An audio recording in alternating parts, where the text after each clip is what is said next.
Hindi tayo pwedeng dumepende sa kanila kasi sa huli masasaktan lang talaga tayo. There's no one coming to save you. Iyan yung principle na in-apply ko before nung nag-start na akong baguhin yung buhay ko talaga kasi super nag-locked in talaga ako na napagod na ako sa pagiging miserable. Napagod na ako na lagi na lang ako umiiyak sa gabi. Napagod na ako na laging maliit yung sahod ko.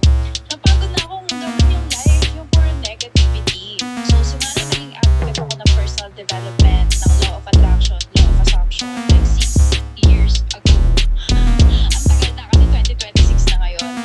Yun talaga yung turning point ng buhay ko. Sabi ko, hindi na ako aasa sa iba. Hindi na ako mag-aantay sa iba para maayos yung buhay ko, para maging masaya ako, para maging successful ako. Like talagang naging accountable sa lahat ng desisyon ko sa buhay. At kay God ka lang talaga aasa talaga.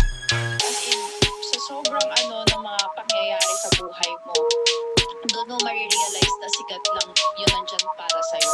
Like 24/7, ang kasama mo naman talaga is yung sarili mo, diba? At the end of the day, tsaka si God. So, alam mo yun, iba talaga yung nagagawa ng law of detachment.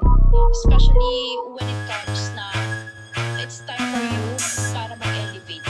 Kasi talagang i-isolate ka ni God para ma-realize mo na hindi ka na dapat dumepende sa iba para maging masaya, para maging successful, para maging heal.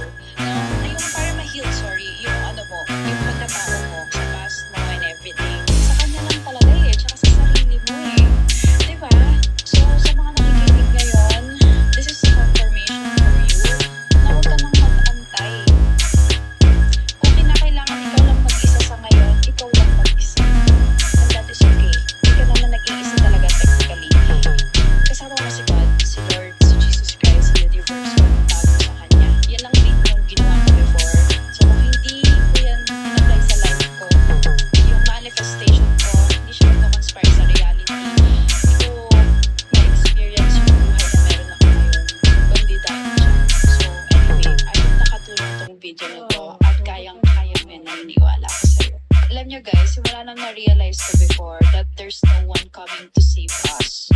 Like, hindi tayo pwede dumepende sa ibang tao para maging masaya. Hindi tayo pwede dumepende sa ibang tao para maging successful. Sa magulang natin, sa partner natin, sa kapatid, kapamilya, kaibigan, or ibang tao. Hindi tayo pwedeng dumepende sa kanila kasi sa huli masasaktan lang talaga tayo. There's no one coming to save you. Iyan yung principle na in-apply ko before nung nag-start na akong baguhin yung buhay ko talaga kasi super nag-locked in talaga ako na napagod na ako sa pagiging miserable. Napagod na ako na lagi na ako umiiyak sa gabi. Napagod na ako na laging maliit yung sahod ko.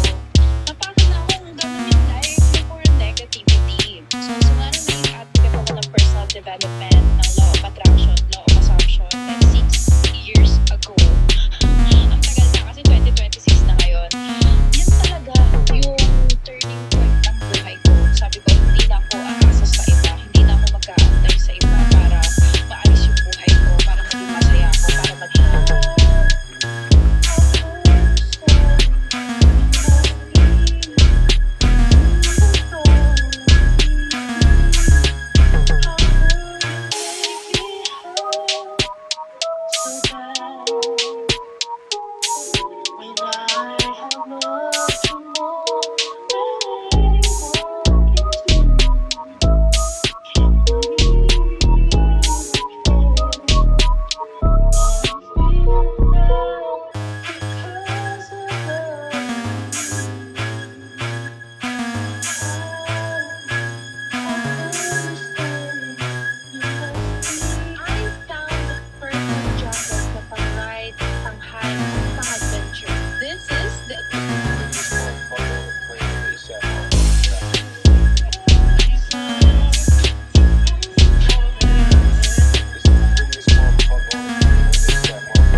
a man that you like.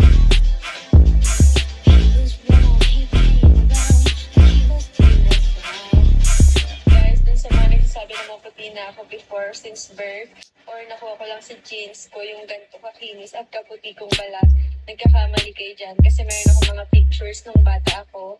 Ipapakita ko sa inyo para makita niyo yung itsura ko before. Ayan siya. Sorry, pangit ako that time kasi hindi pa uso ang glow up niya. Ngayon lang nag-uso yung ganon. Hanggang sa unti-unti na akong nagdalaga and talagang na-conscious ako sa sarili ko kasi bakit hindi ako ganun ka-perfecto lang ng iba. Ang puputi nila, ang kikinis sa mga classmates ko. Ganun yung nakikita ko. So, in-improve ko yung sarili ko. Naghanap ako na naghanap. Nag-try ako na nag-try ng mga supplements. Inom dito, inom dyan. Hanggang sa makakita ako ng product na talagang nag-effect sa akin. And sobrang nakita ko yung result niya kasi sobrang kinang ng balat ko lalo na sa araw. Kung makikita niyo ako sa personal guys, yung puti ko hindi siya putla. Talagang nag-glow siya. Kaya naman tinuloy-tuloy ko siya guys. And hanggang ngayon iniinit ko pa rin siya kasi hindi ko siya kayang mawala sa buhay ko. Loyal na ako dito sa product na to. So ito yung ginagamit ko. This is new Placenta Advance. If I'm not mistaken, Japan brand siya. Medyo pricey siya guys compare mo sa ibang mga supplements pero sobrang worth it naman ito. Ang sarap ng sleep ko dito and sobrang nakaka-fresh talaga lalo na kapag gigising ka sa umaga.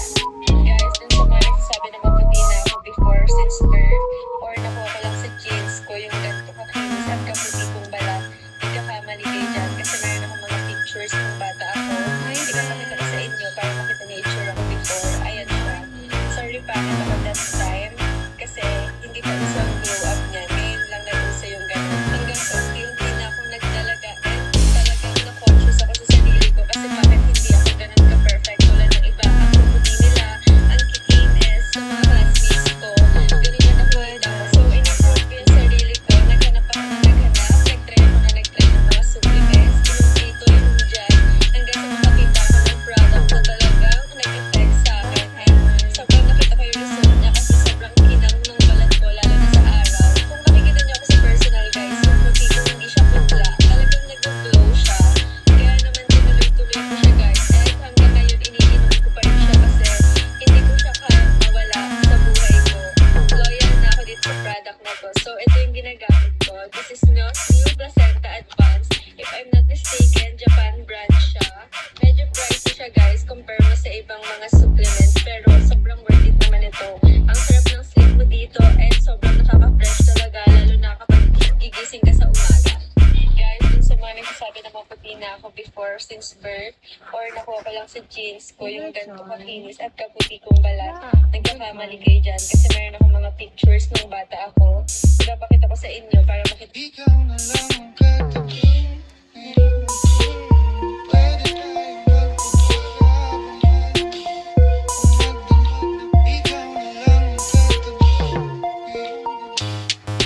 Dito guys, sobrang hindi halatang yung eyelid tape na ginamit ko. Kasi hindi pa ginagamit ko guys. Kasi may kapatid ang dami ko ginagamit na eyelid tape na tinapon ko lang. Pero, hanapin mo yung mga totoo. Good morning sa lahat ng mga. Bali sa TikTok ko lang na ganito sa street corner na ganito ko. One of the places na pwede kang maka-meet ng mga Kung palagi kang umuglat, why the kindest people are the most dangerous? Ito is the nice sa mga pinakatahimik sa mga pinakamarami pinagdaan ng awat and that's what makes them dangerous because they don't hurt because they don't know they can. They just choose not to. Let's be real. No one wakes up one day and decides to be the kind one. Kind people behind that because they